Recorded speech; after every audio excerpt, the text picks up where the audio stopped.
Hello, hello, hello, and welcome back to once again another free support Friday where none other than your host here, Fusion Phil himself, will be walking you through any type of problems you guys could be having, any issues inside of Fusion, anything special that you want to see. We are here for you. And if you haven't noticed yet, we have a fancy new system going on, and I'm fighting a sickness here. So give me a quick second.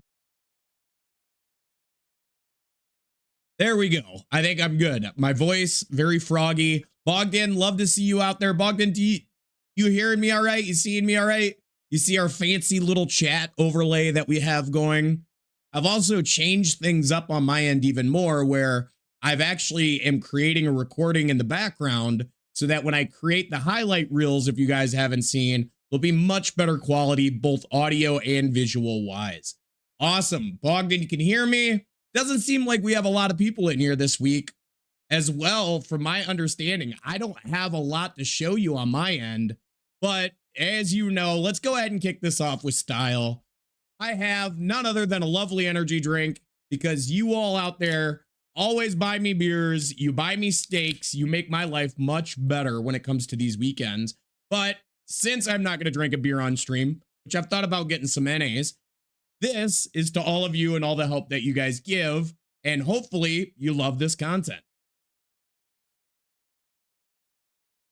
With that though, Bogdan, I know you seem to always have something. Bogdan, do you got anything to kick this week off before I start diving into random projects?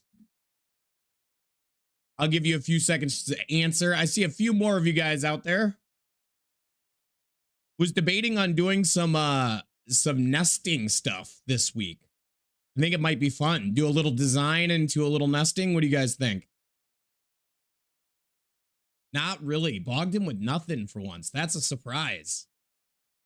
Cool. Well, I guess I'm going to kick this off. I'm going to do a little design work, guys. If you guys have questions at any time with that, I think this is going to be a good general overview for a lot of you when we talk about creating a component structure for an assembly and then looking at the nesting side of Fusion and some really neat tricks with creating toolpaths.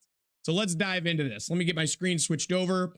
Now you're going to notice, guys, I put the chat up here as well for you. Let me know. Do you guys like it? Do you hate it?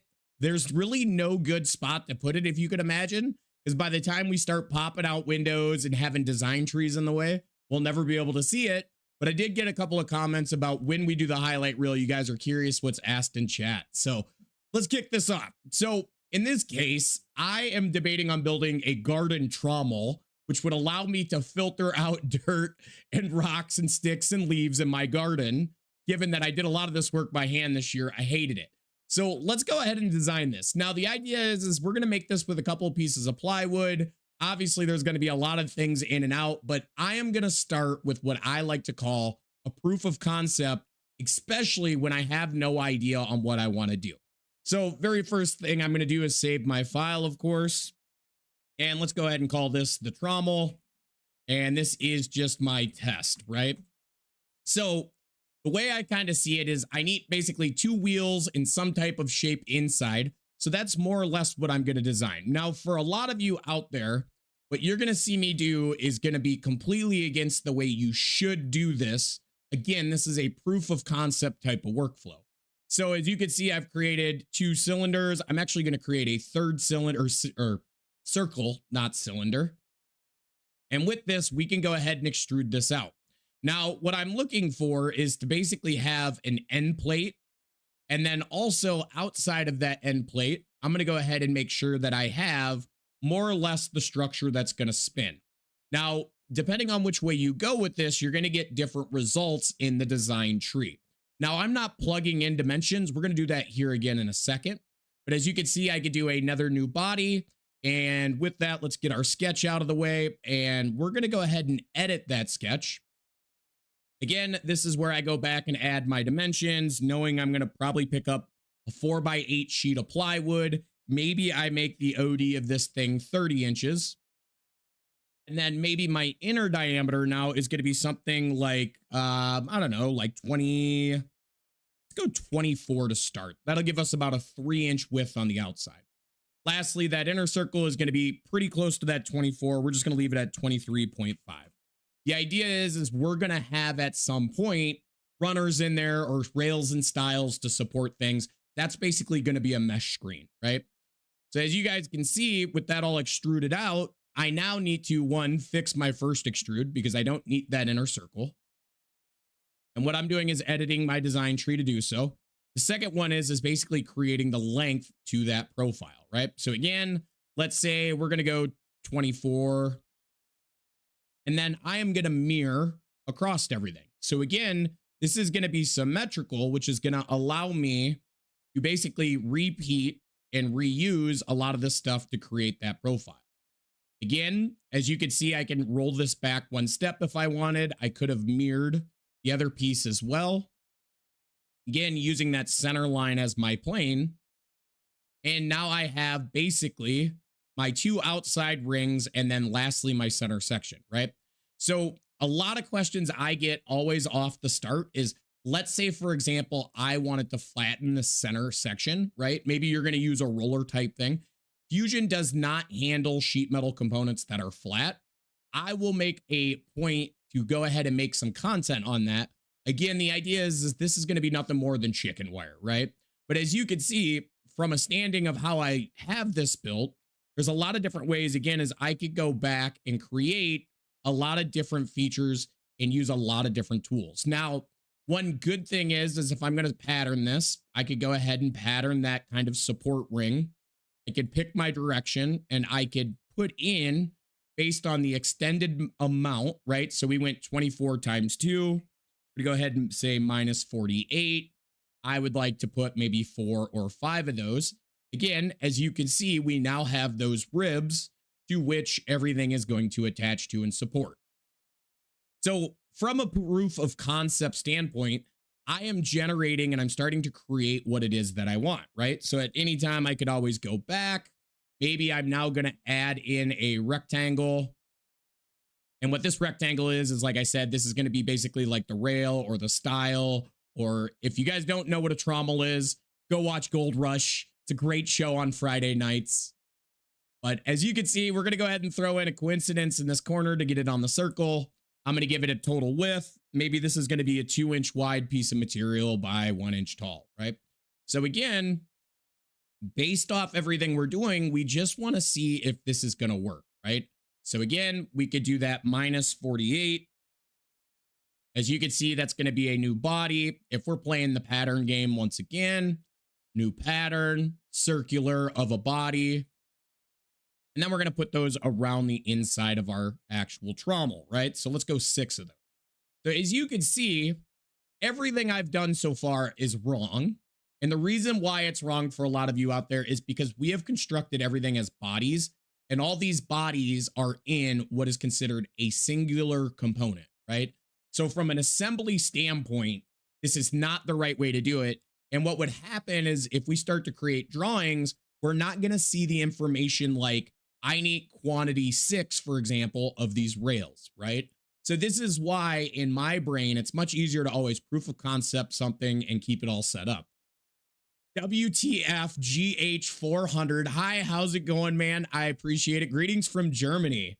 Thank you for the love on the videos. I will do my best to keep it going. I'm fighting a little sickness if you guys are getting in here late. At any time, if you guys want to cut me off to answer your questions or problems, feel free to chime in. So as you can see, like I said, is my end goal is really going to be is, does this profile work? Does the shape work? This is kind of a placeholder or a proof of concept, right? I don't have to concern myself so much with making it extremely functional, but now we could shift gears and redesign this using quite a bit difference. Homer saying an aloha. I'm assuming Homer's in Hawaii, right? So if I was to shift gears and actually want to do this for real this time, we're going to add a lot more detail, and you guys are going to see why with the nesting, because I would like these rings to actually be made of parts of rings that are easily stacked together, right? And then we can hold them together with drywall screws like any real champion would. So let's start a new file. Now, the big difference you're going to see me do here is, one, I'm still going to do the save right off the start. So let's go ahead and do our trommel, right? Ireland, even better. I wish I lived in Hawaii some days. I don't know. There's more people in Hawaii, I think, than there is my entire state. So as you can see, we're going to do our brand new file trommel. This is where very rarely do I recommend people to go ahead and create or change their default settings. But if you're doing design work in assemblies, I highly recommend that you put the new component and you pin this to your toolbar and make it your first thing in steps, right? So again, setting you up for success, create a component, then you go along your process using a left to right workflow. So Travis with a question. Someone was asking about using the ramp angle on a 2D contour. If they wanted to drive a 45 pass and then drive to make a pass, then dive 45 and make another cut. Yes, I think I have a video on this too. We could go ahead and do that. So let me pop open a new file real quick. Let's draw something up. And we're going to do our 2-inch by, I don't know, 3-inch long. Add a 45 as requested. Lastly, let's go ahead and get a dimension in here for angle. It's pretty close on that guess. So as you can see, we now have a 2-inch tall, 45-degree tapered wall, right? So if I shift gears over to manufacturing, much more my expertise, if you guys didn't know. By the way, if you really want some really good design videos, go check out Ty over at Learn It. And then also Brad Tallis has his own channel. I can't remember the name. Oh, CAD Ed. Feel free to check those guys out. Not like that. Okay. Travis, let me know. I want it to dive 45 and make a pass, then dive 45.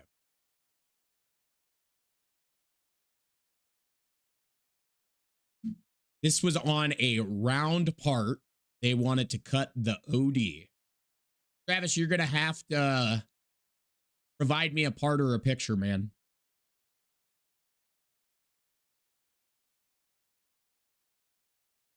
Ramp angle.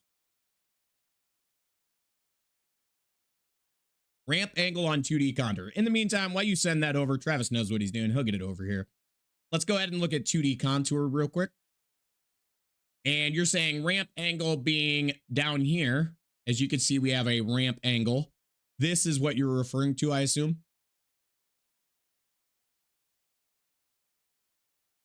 Homer out there, loving the turning cam. Homer, I'm curious to know what it is that you guys are machining in Ireland. Because as funny as it is, McKellen Bagpipes, they are one of my customers here in the US. And of course, they make bagpipes. It's pretty wild to go over there and realize they're doing CNC work for woodworking to increase production. I also now know more about bagpipes than I've ever known in my life. Cool. Any other questions for you guys? I see a lot more of you starting to trickle in here. I'm going to go ahead and pivot back. So let's look at that trommel real quick. Again, we've already proof of concept, kind of what I want. This is going to go on rollers, guys. So let's start our design process. So again, we've now pinned the new component up here to the top left. So what I'm going to do is I'm going to go ahead and say new component. Now, this is the most important thing you will ever do in the design side of Fusion is when I create a component, one, I can name it at any time, but the placement of your component, as well as whether or not you activate it, affects everything. So this new component is an active, which means anything I do will correspond to just that component. So now what you'll notice is I'm going to go ahead and create my sketch like always. We're going to go ahead and just do a lovely circle from center. Again, we're going to just do the 2 outer circles. I'm not going to mess with the inner circle. Again, that's just rolled chicken wire, nothing fancy, right? So from here, I can add my dimensions in. For those of you wondering, I'm using quite a bit of hotkeys here. Hotkeys will speed up your workflow quite a bit. There we go. Oh, 38. That needs to be 30. And then 20 seconds. What is a component? Homer, I'm going to go ahead and show you that here in a second. You'll notice once we build this assembly out, the value of a component. But when I created a component inside of a component, it's turned me from an individual part or an individual component into an assembly. So again, staying on track, what we want to do, we of course are going to put a line up center. And then what I'm going to do is I'm going to make these rib pieces basically in a quantity of 8. to get one full circle. I'm going to double stack them, but they're going to be based on 45 degrees each, right? Or actually 90 degrees. My math is a little off. And if you're wondering what I'm doing here is I am simply just aligning this so that no matter what I do, we always stay in that 45 at the 12 o'clock position. So basically, this is what I am going to nest later. And to get to Homer's question here real quick, let's go ahead and extrude this. And then what I'm going to do is we're going to make these out of probably 1/2-inch plywood, pretty cheap. And as you can see, Homer, we have a body in a component. Now we can have a lot of different things like sketches, planes, cuts, all of that fun stuff. But what we're mainly looking for is to always only retain one body inside of one component. I like to think of a design structure as more of a file cabinet. This is the cabinet. This is possibly a drawer or a folder in the cabinet. And then everything pertaining to that drawer or file is right here in real time. So again, is if I wanted to now take this one rib and I wanted to create more of them, I'm going to go ahead and copy and paste that. So again, we're going to go ahead and do a copy and we're going to paste at the top level. What you're going to see is now we have component 1 of 1, 1 meaning 2, meaning there is now 2 in play here, right? So again, as you could see, upon making a copy and paste, I now have 2 identical ones. So Tim out there, heard anything about the future of adaptive turning or face grooves? Tim, we could dive into that if you want to provide me a part. I'm happy to show it or try to wing it on the fly. So again, so Homer knows each component has an individual body. These two are actually tied together at the end of the day, making my life much easier because if I modify one, the second one will follow suit. If I create a drawing right now, we're going to see quantity 2. But I'm going to undo this.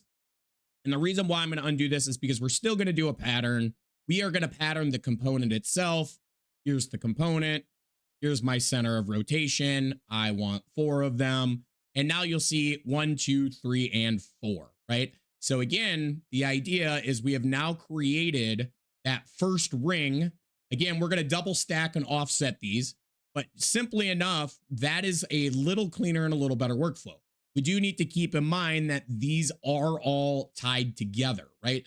Put a hole in one, all of them are going to get the same hole. And seeing that, if I go back here, I'm going to pop a hole in this one. Not that big of a hole, of course. Travis, I see your message up there, man. I'll get to you here in a second. But as soon as I added that hole, notice how every single other one has gotten that hole, right? So let me go ahead and get this file open for Travis. Give me 1 sec here, guys. If you guys have any questions, again, I see a lot of you coming in. Feel free to go ahead and throw them up in the chat. We are here for you guys. If not, I'm going to subject you to me designing and nesting out this trommel to go run on my CNC router. Let's see here. I think that file just got downloaded. We're going to go ahead and upload that file.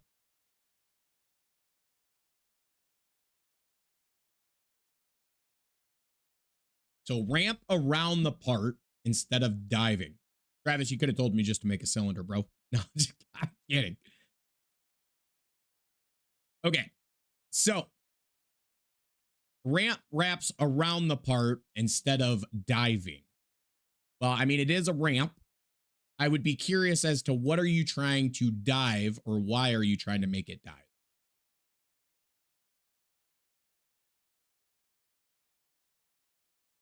Burr the bottom of an intersecting hole with a lollipop mill on a 2-axis lathe. We'll take a look at that here in a second. Why isn't it a short ramp? Yeah. So presumably your ramp here, you have a ramp angle versus a maximum ramp step down, right? So these two require each other.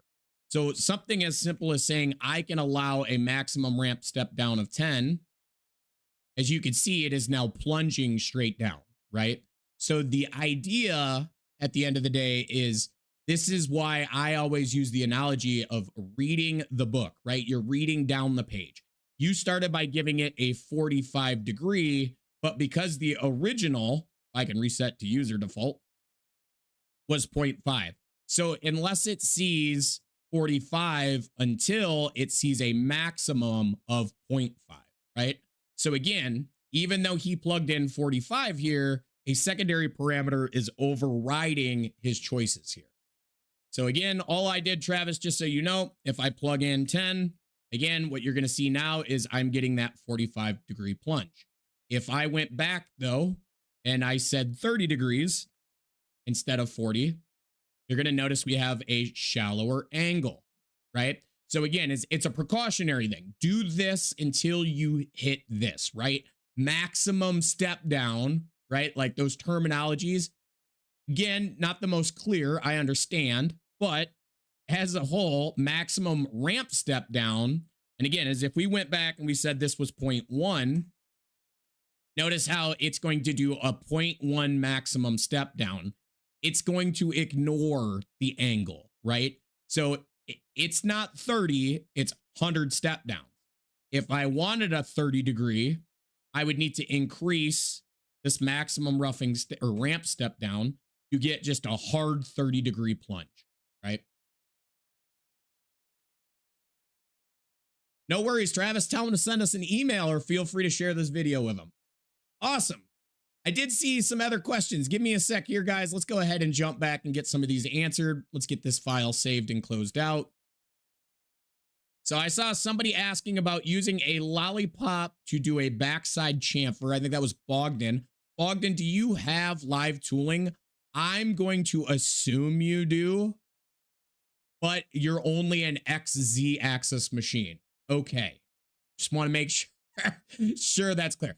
Now, bad news, Bogdan, you are going to need the machining extension unless you're willing to go through the hassle of a lot of extra work. But if I had a part, now my question, of course, would be, is it an off-center hole, Bogdan, or is it a, well, technically it doesn't matter, right?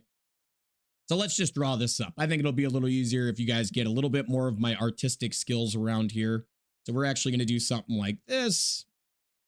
And let's say that's a 3-inch OD. Actually, we're going to have to make this a little bit bigger. Just makes tooling a lot easier to deal with. And let's say there's a 1-inch hole. And 2.5 on the center, right? I have to fix that hole here in a sec.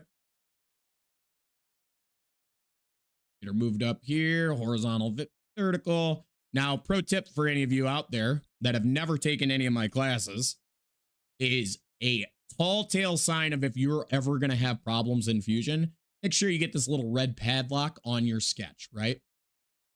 Tim, you can send it to my actual normal email, the Phil@ email address or the info email address. It doesn't matter.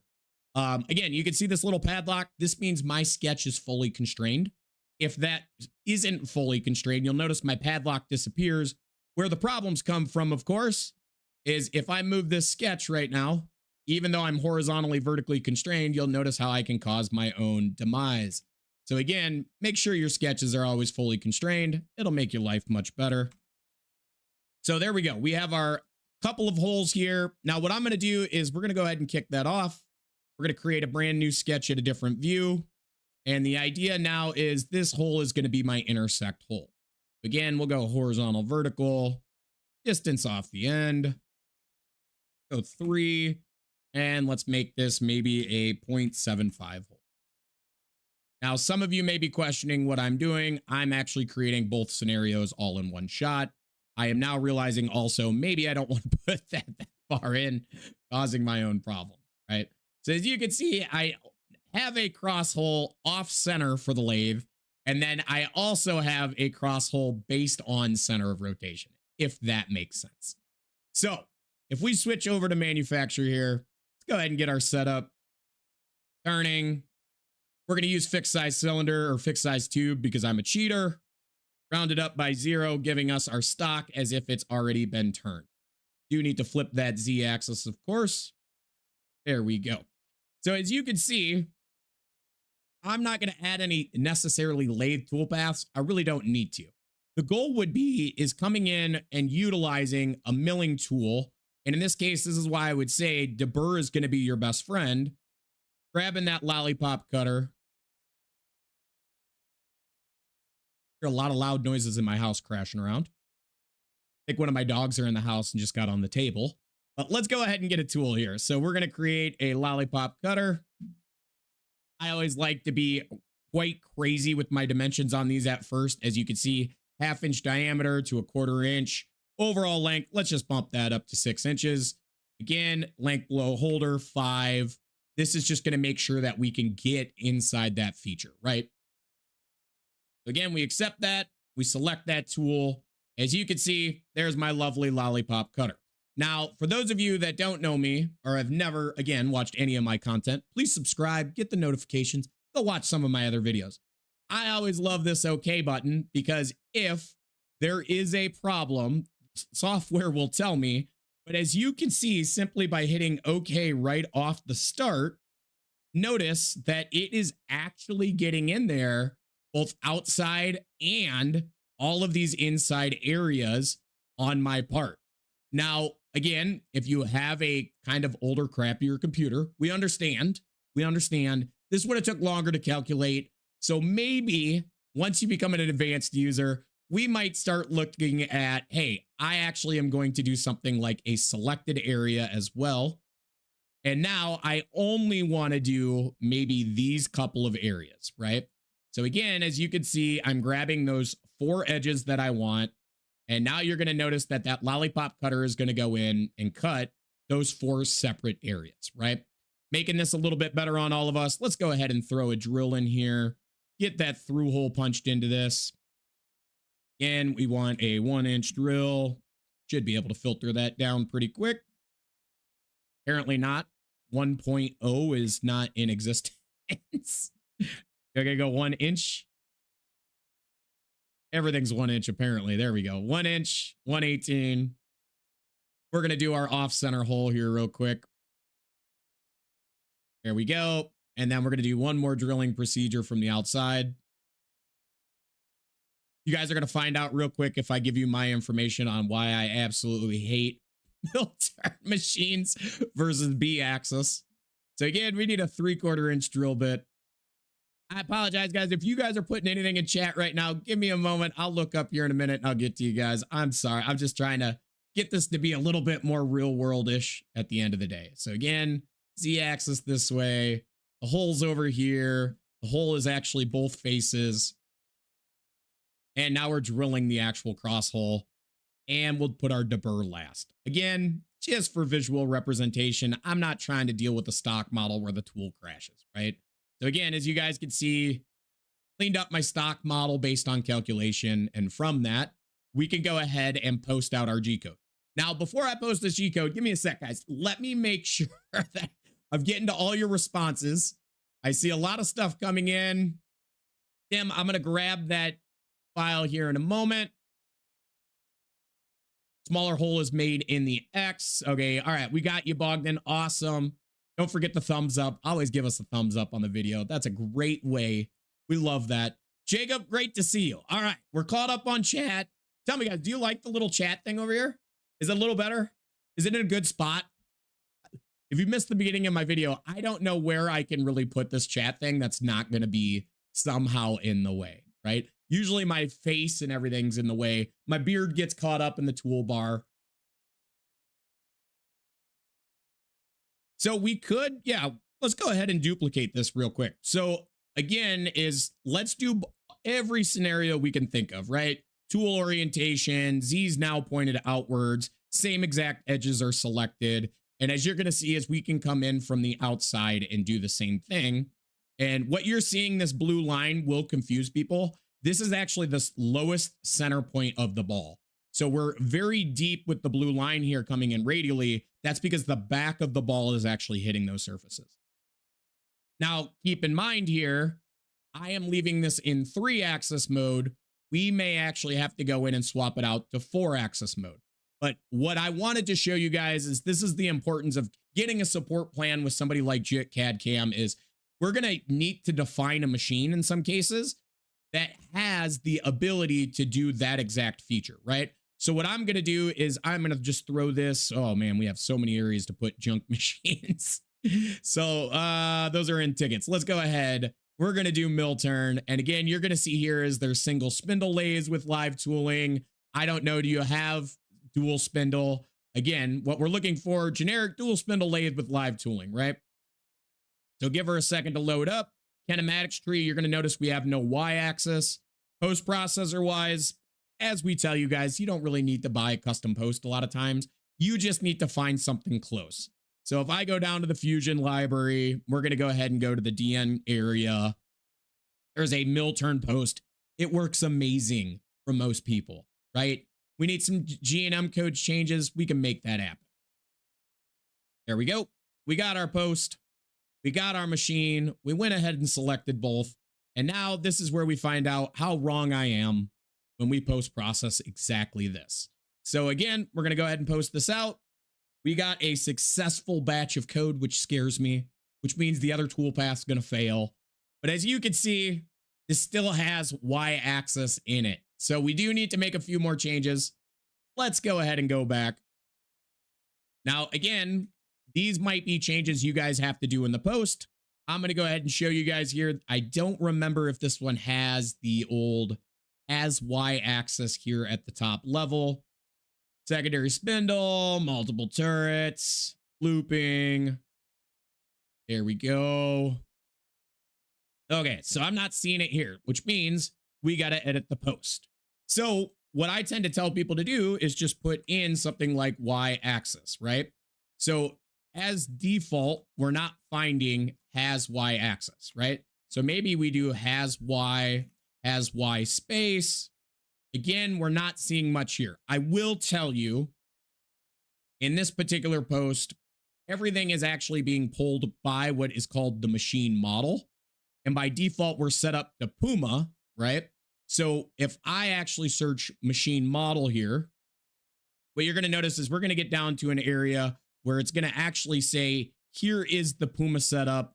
And as you can see, there is turret 1 has y-axis, turret 2 has y-axis, so forth and so on. So again, we can toggle this stuff on and off to trigger the y-axis properties. And again, very easily, simple true or false statements make all the difference. And I will tell you, if you guys don't feel comfortable with this, feel free to shoot over an email and I will take that into account. But again, it's basically along those lines of being able to set up and do deburring. Now we could try this with the same post processor as well. Let's see what we get radially. Again, we get successful code. It is X and Y, of course, because there is still a Y-axis in this post.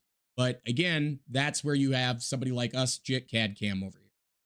So I'm going to go ahead and switch gears. I think Tim is waiting on us. So will it work if the live tool is mounted radially like the T3 drill? Yeah. So again, all I've done so far is one, we are in 3-axis mode. We could swap out to 4-axis mode. Again, rotating around that center of rotation. And from that, we should get, again, basically an identical toolpath. It'll look weird because remember, we're now tilting the part. We're not tilting the tool.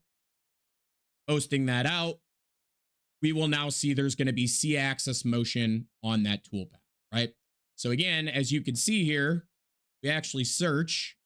We do still have a Y-axis coming through, and that's just a Y0. But as you can see, utilizing the 4th axis, again, for deburr and for live 4th axis tilting, you would need the extension. Ogden, feel free to reach out to us. We'd be happy to sell it to you if we're in North America. But as you can see, $20 to kick off the weekend. Let's go. What is PLN? What is the standard for PLN? I'm going to go ahead and jump over. Tim's got a file sent over. Tim, are you looking for face grooving adaptive, or is that 2 separate questions? Just let me ask that here.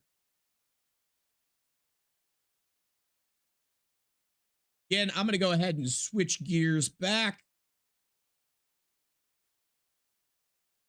All right, let me just check the support disk area as well. All right, nothing coming through. Not dollars. Polish, lots, lot. I'm not even gonna go for it. Not gonna go for it. Somebody want to look up what the what the currency exchange is on that? As you can see, again, Lovely part provided by Tim out there. Tim, I don't know if you're still there, but let's go ahead and switch to manufacture, create our setup like always, XYZ. We're going to go ahead and sheet the system with some normal size stock. Base grooving adaptive was my hope. Okay, yeah, no problem. So what we're going to do is we're going to go ahead and do our turning grooving. Well, where is it here? Turning adaptive roughing. $5.40. Hey, man, that's still, if you guys didn't know, we have $2 cans at the local bar by me. To me, that's 3 beers. I will drink that all day, every day. So as you guys can see, by default, you have outside grooving. You also have inside grooving. What I like to do is leave it plain as day and come back to it later to see which one we're really going to need. So we're going to go ahead and go with some OD grooving here. This is a lollipop tool. Now, I am going to have to rotate this tool at some point, but let's just see what we get, because usually what happens is, like I was expecting, this is a outside profile with a tool pointed down at my part, right? So let's get back in there. Let's edit our tool. First, we're going to start by pointing that tool a little different direction. Again, we're going to go ahead and hit OK. And as you're going to see, I just caused Fusion to crash. So we're not going to send the error report. We're going to hope that she stays here. It doesn't look like she is going to crash. Now, as you can see, I'm going to go ahead and make a secondary change because it's not liking that, which is going to be, let's do inside grooving and see what happens. So again, I don't think we're going to actually get this to do, oh, axial retract is greater than axial stock. So let's go ahead, and axial usually means long, stock front, stock back. I think we are getting a limit issue here.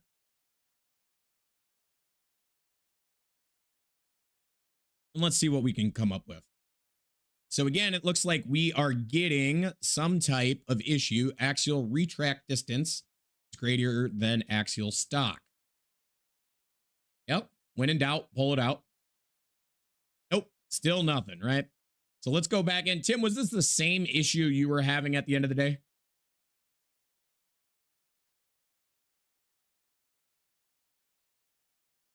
Feel free to let us know in chat.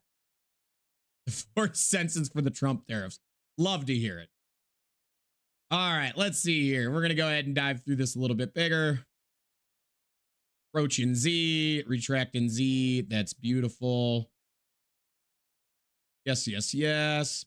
So as a whole, I think the problem is coming from the fact that I have seen this, and I think I know what it is now looking at a side profile. Is there's not really anything radially to start with. So let's go ahead and change something. And we're going to go ahead and do a selection here. And then what I am going to do is we're going to make this also inner. Now this is going to look really weird for a lot of you out there. And the problem is I think when it's trying to retract off because it's inside grooving, is it's hitting this lug in the middle, and it does not like that. So we're going to go ahead and bump that out just a little bit further. Because again, it's more important to get a tool path at first than it is to really get the right tool path. So it is like I'm thinking, and I've seen this a lot, and I know Autodesk is working on it, is due to the profile we're working with. Pro tip here for you guys. If you ever are working on a lathe or an inside profile, do a section analysis under the inspect tab. This will split your part in half, making it much easier to see what's going on. And as you can see, this lug in the center is part of the problem, right? So let's go ahead and make a few more changes to this. So again, we have our radii working here. Let's go ahead and move our clearance inwards. Now it's not gonna like that, which is no surprise, but maybe we can sneak this guy out a little bit further without having those problems. Again, there we go. We've moved outwards, still having those problems. I'm curious if we actually switch now to outside grooving. There we go. So it was yours truly fighting the system, because usually people don't give me a center hub with all kinds of problems. Tim, just kidding. So again, we're going to go ahead. We're just going to leave this to inner radius. If I can find it. Inner, oh, we're outside now. Of course we're outside. So we need to actually come down to here. Leave this at 0. Tim, how's this looking? Tim, you're not complicated. It's just not the best of examples. But this is about as real world as it gets, guys, right? Like, why is it that yours truly out here tells you guys, come here on Friday, hustle Fusion Fill with your problems, try to stump the chump, whatever you guys want to refer to it. And as always, if you learned something new and you want to give more than a thumbs up, a like, a subscribe, sharing this content helps too. You can always buy me a steak, a beer, or as Tim actually has, is one of our support plans that, as he has found out on multiple occasions, has saved him near and dear based on what's going on. So again, just running it from the top. This is my recommendations. I go turning. I'm going to go in for that adaptive roughing. I'm going to select my tool again. This time I'm going to hit OK. I do get this error. And why we get this error, I don't really know. But upon going back in for some reason and changing my inner radius, I do believe it's because this little button in the middle is the problem. Maybe not. We might have to give it more than that again. So again, we have our geometry. We have our OD. It's like, oh, I see what's going on. Okay, so let's go ahead and change that clearance to 0. And let's go ahead and change this back to stock ID. Nope, still not working.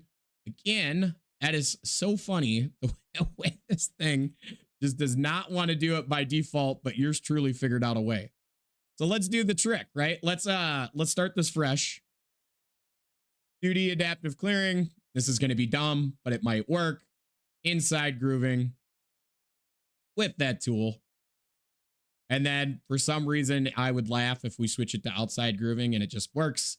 It does not. Okay, so I'm not completely crazy on my end. Again, we go radii. Let's go ahead and just give that inside area. And then also on our stock OD, I don't know why that would affect it. It shouldn't affect it. I think we also technically moved our stock front out as well.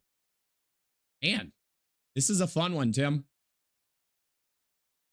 Stock is way out in front, nothing in the back. We are still stuck to outside grooving, which is correct. Stock OD. It just does not like your part, man. Let me see here. Shouldn't have been linking, shouldn't have been anything else. Oh, you know what? Let's do, this guy needs to be radii, right? Still doesn't work. And then we went back to outside grooving. Yep. I don't know, man. I got it. I had it. We have it recorded. It should work, but it doesn't. Let's see here. You know what? I have a few other tricks up my sleeve. Let's do this. Let's cheat the system today. We're going to do turning profile roughing. We're going to do that based on outside profile vertical passes just because it'll be funny. As you can see, that is now working. Get our radial and axial grooving system going. That way we can work down in there. And what happens if we go ahead and derive now over to our adaptive roughing? It just does not want to do that. An unexpected error. Autodesk, we know you guys watch these videos. Can you tell us why it doesn't want to do this?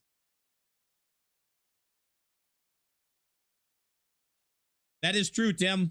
Since 2014, you've been inside of Fusion. I think, honestly, thinking back, I may have even talked to you when I worked at Autodesk, as well as my transitions over to becoming my own reseller. So, man, this one is just one of them ones. Just one of them ones, right? I'm curious if we can get it. Yep. Axial distance. You know what? It's dumb. It is dumb, but sometimes it's the nut behind the switch, right? Let's move these guys out a little bit. Again, unexpected error. Shouldn't make a difference. Yeah, it's not making a difference. Yeah. Oh, you know what? We did open, didn't we? Go back to 0. There it is. We're getting there slowly, Tim. We are getting there slowly. For those of you here probably in an air-conditioned office if you guys didn't get a good laugh out of our Facebook post today. Again, let's do it. Outside. Leave everything the same. Let's just open up that stock limit. And of course it works. There it was, Tim. There it was. We got to switch from closed to open at the end of the day. You guys hold on for 1 sec. See, one of my customers is trying to call me. We got a lot of calls coming in. How's everybody's Friday been otherwise?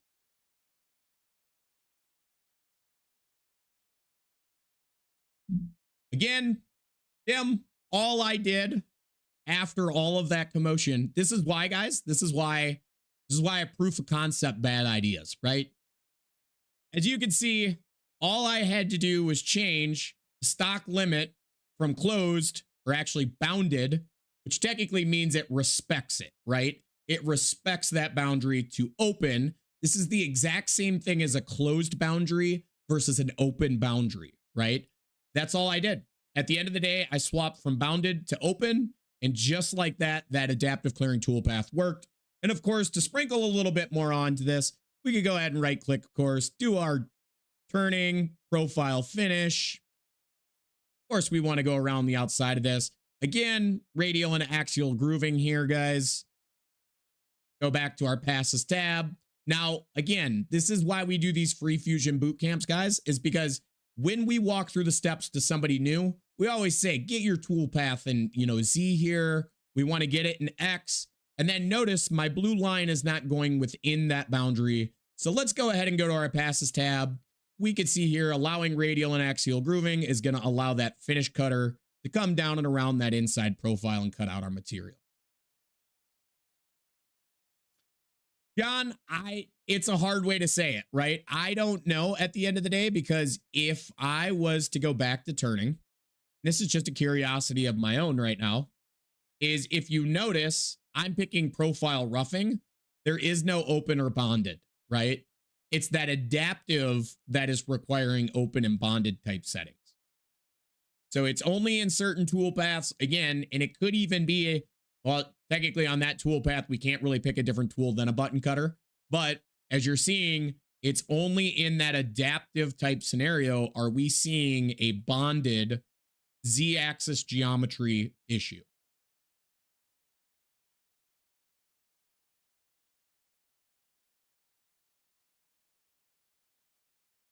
Homer, a packet of potatoes. Man, I tell you what, we planted potatoes this year in my garden, which is why I'm talking about the trommel, of course.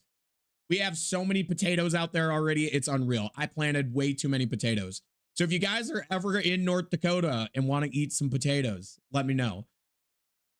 Again, guys, any questions? Any of you guys have any questions out there at any time? Feel free to throw them in chat. I do have to remind you, though, today, I do have to cut this off here in about 45 minutes. I have another meeting and another appointment as well.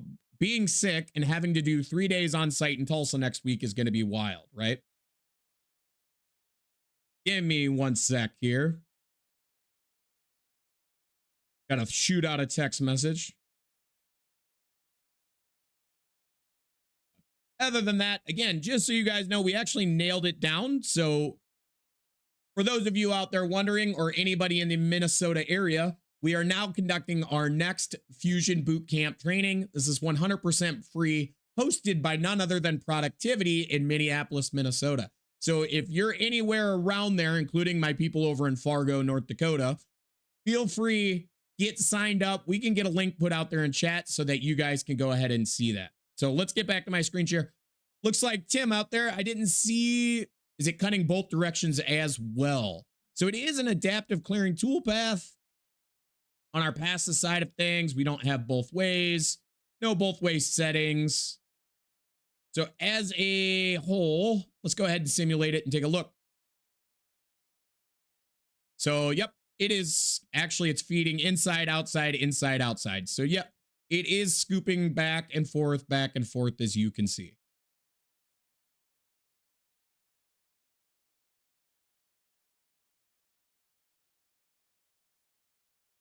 Cool. Any other questions from anybody out there? If not, I think I'm going to shift back to the good old-fashioned trommel design that I have. So as we were talking about, I'm going to go ahead and remove this hole right now. I do not need that. But as you can see, I went ahead and created that first ring. This is where I might do a bulk copy and paste. Now I'm using Control C, Control V. And the cool thing about this is knowing my dimensions right off the start, I can slide that back and then I could set a pivot point at center, hitting done, and I could rotate everything 45 degrees. So if you're looking at this ring right now, I've now offset my second ring 45 degrees in rotation, keeping with the conventional numbering scheme, 1, 2, 3, all the way down to 8, right? So that would be, in theory, my very first ring that I need to go ahead and make. Now, if I wanted to make multiple of these rings, we can very simply up the ante even more. Now, this is a really neat trick for a lot of you out there. This is why the component side of things is so great, is if I create a component, I'm just going to say this is complete ring. I want this to be nested under the parent, which is why you see the trommel highlighted. And now I want to place all of these down inside of that component. So now we are getting much more back. Homer was asking about the component side of things, is we have our file cabinet, we have a drawer in that file cabinet, and now we have all of our lovely file folders. And inside each one of those file folders, we of course have our documentation, our information as needed, right? So again, this is our complete ring. I can now take that entire component. Again, I'm just doing a copy and paste here. Helps if you activate the top, Control C, Control V for Victor. And then from that, I could start to place these along the way. Now, one thing I could also do, as you guys have saw, we could use the good old fashioned pattern technique as well. Taking that first ring, we want to go down our axis. Again, I know wrong axis, of course. Let's go ahead and fix that real quick. This axis. Go the other way. Again, total extent is going to be 48 inches. And we want 4 of those. And what we're going to do is we're going to go ahead and type in -48 so that it pushes it away from us. So at this point, we now have 4 rings. Each ring has 8 separate components. Actually, they're 8 linked together components because it's all the same quantity. So if I go ahead and hit save here, we're going to go ahead and save this file. And then from this, we could go ahead and do quite a bit of things to this. Now, I want to show you guys this because if I jump over to the drawing side of things, we're going to make a drawing of this entire item. Now, the idea of a copy and paste of a specific component is where, as you guys heard me say, we're going to create what is referred to as a multiple quantity type of situation. Now, give me one sec here. We're going to go ahead and get this maybe orientated in semi-right direction. Let's make her a little bigger here. Let's go 1 by 15. We could take it up to possibly 1 by 10. Beautiful. And for everybody at home, let's make it a nice shaded color. So when I was to create an actual table, and this table is going to basically tell me everything about this part, right? So as you can see, right now it's telling me quantity 1 or quantity 4. So I have 4 rings from item 1, right? So item 1, 4 rings. If I jump into another file here, I could then place my base component. Again, we're just going to look at this isometrically.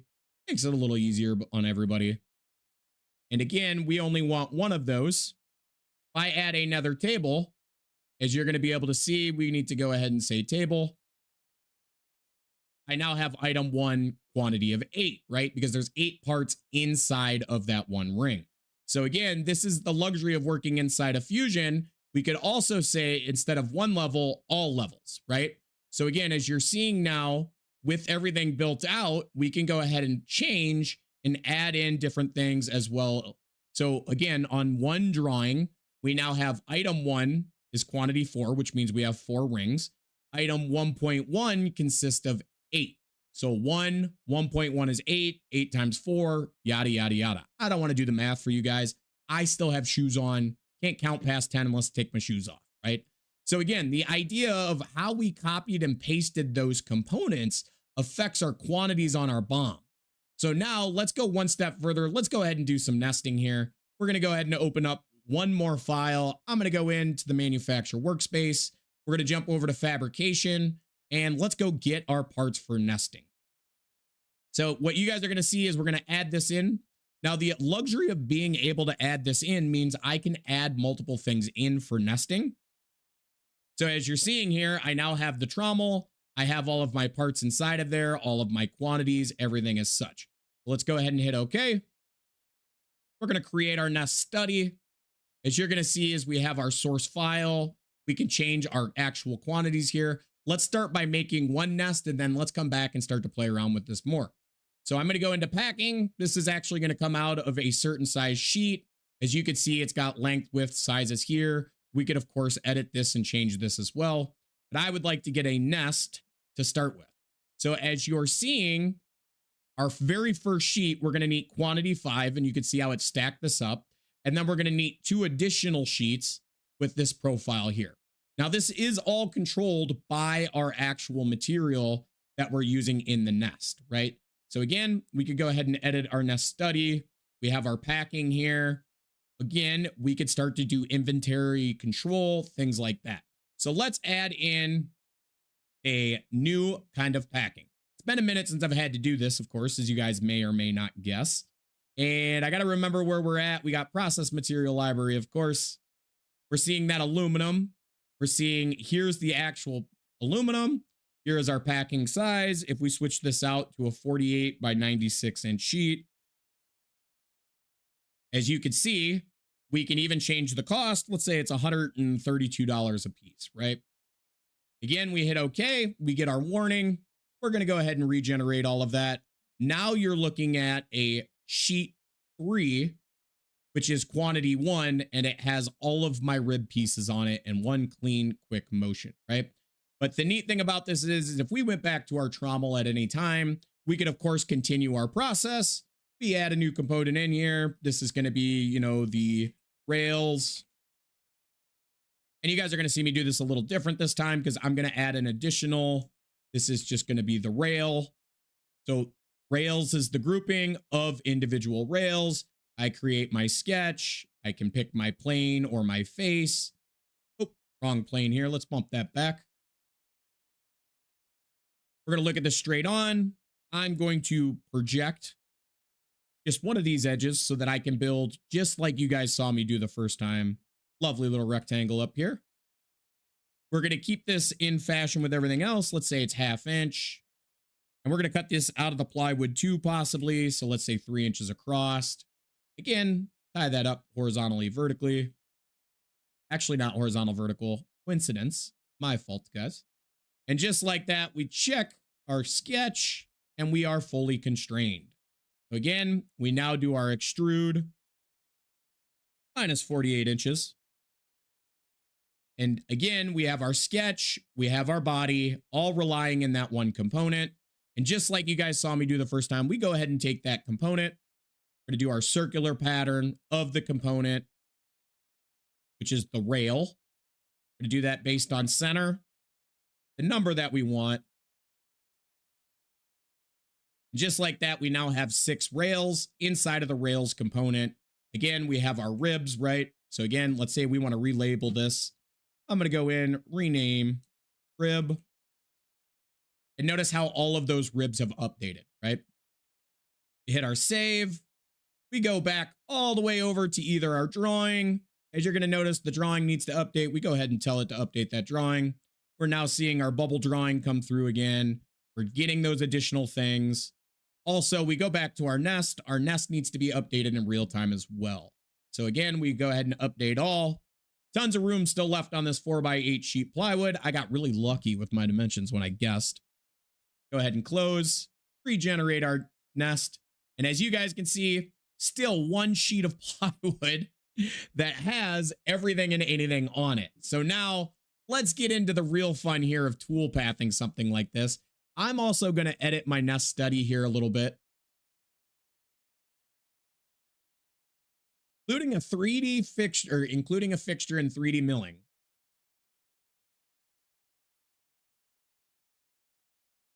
Are you talking there, Scott, about some self-clearancing fixtures? Go ahead and let me know. So again, we have our shapes coming through. We have our packing. Now, again, I wanted to just show you guys that you could do things like increase, decrease how hard this thing is going to work to calculate. Do you want to minimize length, width? How do you want to squeeze this in on your sheet? Always fun to do. What we're going to do is I'm actually going to kick on include stock 2. And the reason for that is now you guys can see we are getting this lovely line that I could actually cut this piece down and save material on. But we need to change how close these parts are together if I'm utilizing like a 3/8 or a 1/2 inch cutter, right? So again, let's go ahead, go back to our process material library, go into our packings. Actually, we don't need to be in our packing. We need to be in our material. And as you're going to see here is I can go over and I can adjust quite a bit of things here. Again, the packing size. In this case, what I'm looking for, outside frame, separation between parts. Let's bump that up to 5/8 of an inch. We're going to also do 5/8 of an inch on the outside of our sheet. Again, we can allow additional deviations too. So this is really cool at the end of the day is let's say I actually, normally it's just rotating it within the 90 degrees, right? 90, 80, 270, and 0. I could actually say I would like a deviation of 1 degree in increments of 1 degree as well. And it will really start to pack these down and get them closer and closer. Again, we hit our OK. We, of course, are going to regenerate. We're not going to see a ton of difference here. We did see our parts space out a little bit more because of our spacing in our frame. One other thing we can do is if we edit our nest study, customer comes back to us, or in my case, I am going to make 5 of these total assemblies. And we're going to go ahead and hit OK. You're going to see my nest recalculate one more time. Just like that, quantity of 2 of these sheets, quantity of 2 of these sheets, and 1 last sheet as such. So you're seeing this in real time, me do multiples of 1 full assembly as well. Trying to machine the part, but it is including the fixture in the overall stock size definition. Scott, that sounds to me like you have the fixture selected as the model. You're using manufacturer model. Okay. Scott, what is it exactly that you are machining, if you don't mind me asking? I would need to know, is this like a CNC mill or is this a router thing? Because most people that use manufacturer model, it's really only working really well, as you could see in real time here for nesting. It is not a good thing to use in the CAM side of things, which is probably where a lot of your, or not CAM, milling, like CNC milling, it is not good to use manufacturer model. Nesting is a part of the manufacturer extension. So if you guys didn't know, they actually changed up the way they call it. It's now called the manufacturer extension. It has machining and nesting all rolled into one. Yeah, Scott, so if you're doing 3-axis milling, buddy, I would highly recommend not using manufacturer model at all. We have several videos on this as well. If you want to shoot us an email, that info email address in the description, we'll go ahead and take care of that for you. And we can help walk you through a couple better work. Cool. So as you guys can see, this is the neat thing about this is, one, in the world of nesting, I'm able to make multiples of something very quick. It automatically nested out. If we, again, just go back, this is where things get wild, right? Harebrained ideas from yours truly. I'm going to change my original rail. This actually isn't 1/2 inch. We're going to make these out of 3/4.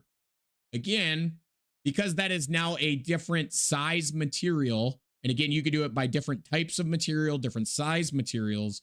Everything that you're doing can be affected by that. We're going to go ahead and update this. Give her a sec here. Close that out. And then we're going to regenerate our nesting study. And what you're going to see is we are now going to have 2 completely different nests, which means these are 2 different sheets, right? So again, we need, for the rib size things, we need all of these and 1 extra. We now need all of these and 1 extra. Remember, because of our spacing and the way things are laid out, this is causing some of our problems in our nest, right? So again, we can edit this nest individually. We can set up different override parameters. Again, I'm going to override the study. We're going to minimize length and width. And then what you're going to see is we can regenerate that, and we should be able to squeeze that guy down and hopefully get those all onto 1 sheet. And we can't, because if you're 48 inches long with a 5/8 gap on the outside, and that being said, this sheet's only 48, that's where we're running into this. Cool. Any other questions? It looks like we fell off on our view count a little bit here. I got a text message here. I got to go ahead and check in on this. All right.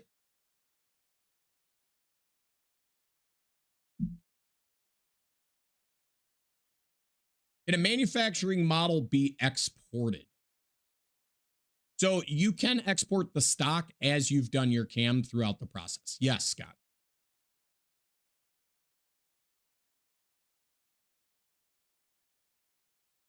So on the CAM portion of nesting, here's something really, really neat for a lot of you out there is this is where I can go in and create my setup from the manufacturer model. As you guys can see, you have your XYZ, depending on how your router is defined. Again, model orientation, the models themselves are coming from the nest study. My stock is coming from the solid we've already generated. Let's go ahead and hit yes. Need to go back and fix that. So again, oh, there we go. It did pull it automatically. Beautiful. So if I wanted to cut these in out real quick and easy, this is where I can go back to my milling side of things. Need to fix my setup because we're doing milling, not cutting, of course. Now I go back, I do my 2D contour, and what I'm going to do is I'm going to pull that lower rail, as you can see, and let's go ahead and grab our tool. Just going to use a 1/2-inch cutter, nothing fancy here. And from that, we could go ahead and create our tool path, right? What I need to do is figure out why my stock isn't turning off. So let's go ahead and go in.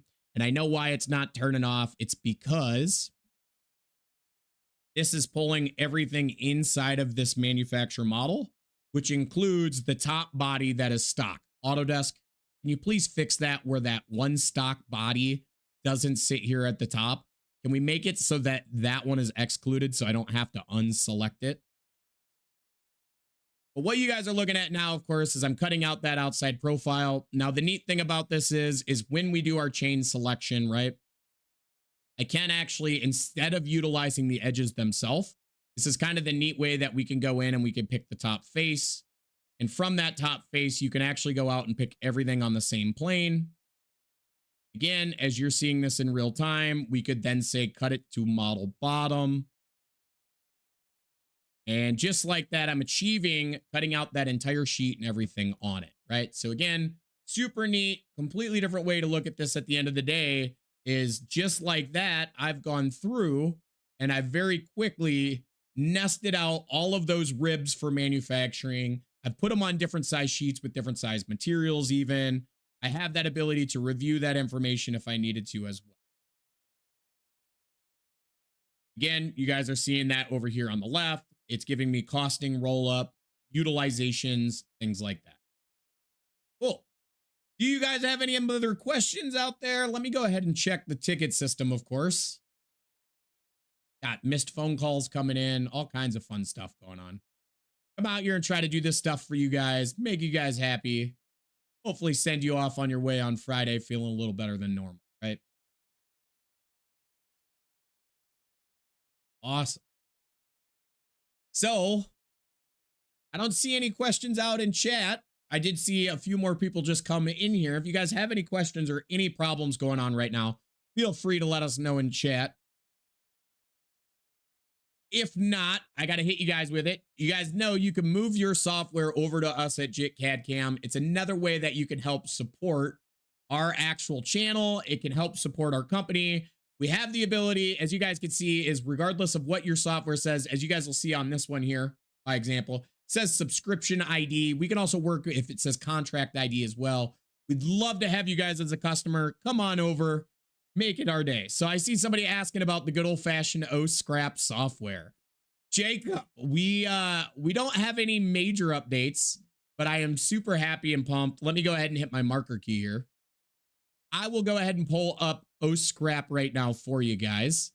Let me get over to my other screen. Gotta hide some stuff. And let me get it pulled down. So there's no real major updates that have happened. We have done a couple of changes on the UI side of things. Sorry about that. We lost you there. So we did start to clean up our dashboard. We are starting to make things much more beneficial for you guys out there.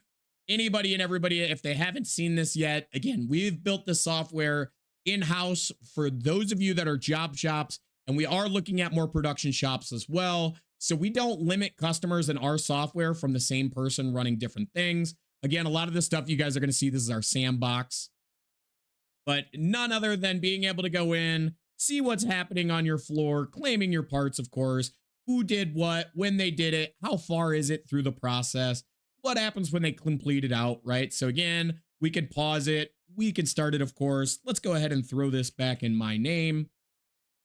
And now we can see, you know, originally I was running it. Somebody else ran it. Now it's back to me running it.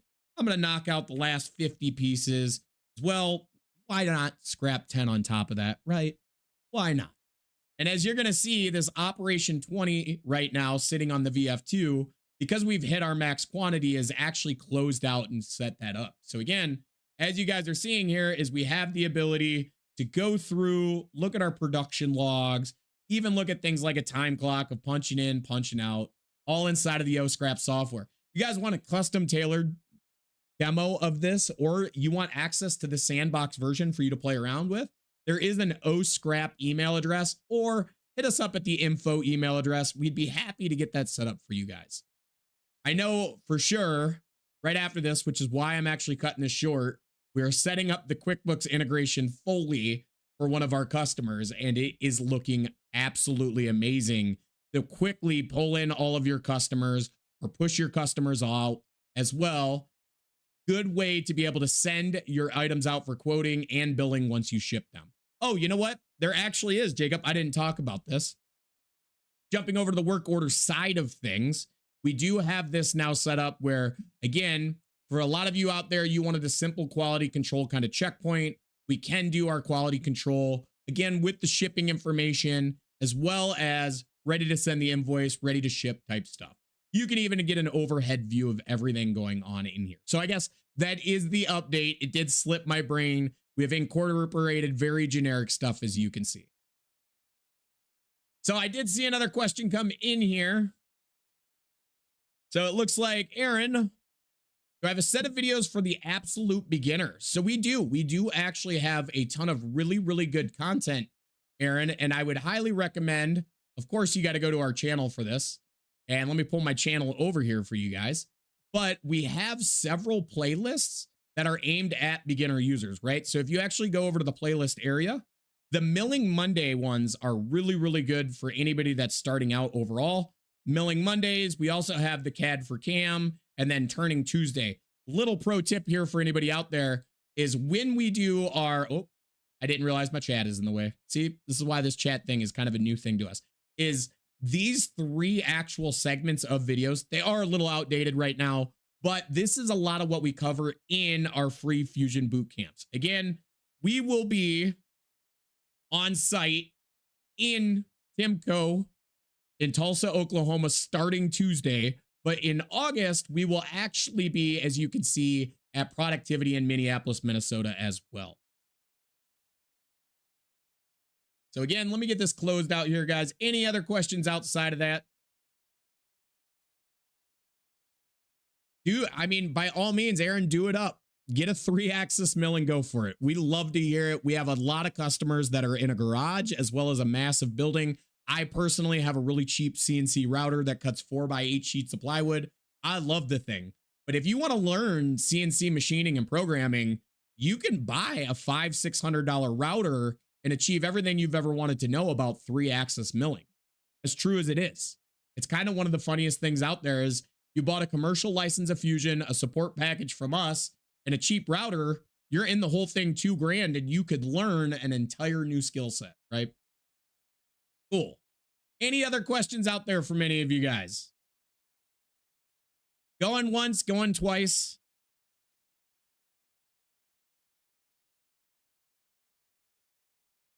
Badal. Aaron, shoot us an email at the info email address down below. We do tons of work with guys with Fadals, man. We know more than just there is about the cam side. Also things like getting you guys out of type 1 and into type 2, and it'll help you a ton. It's not what you guys know. It's who you know. And you all know yours truly over here at jitcadcam. And that is Fusion Phil, of course. Feel free to reach out to us at any time if you guys have questions. Leave a comment down below if you like what you saw today. Feel free to like, subscribe, anything and everything. We're always happy to be here for you guys and to help you out any way we can. And with that, I hope you guys have a great rest of your weekend. I don't know if I will see you guys next Friday. We might be off next Friday. Of course, great reason to get notifications from our channel, right? You'll know whether or not I am, whether or not I make a free support Friday next week. So again, guys, have a great weekend. Get back to it Monday morning.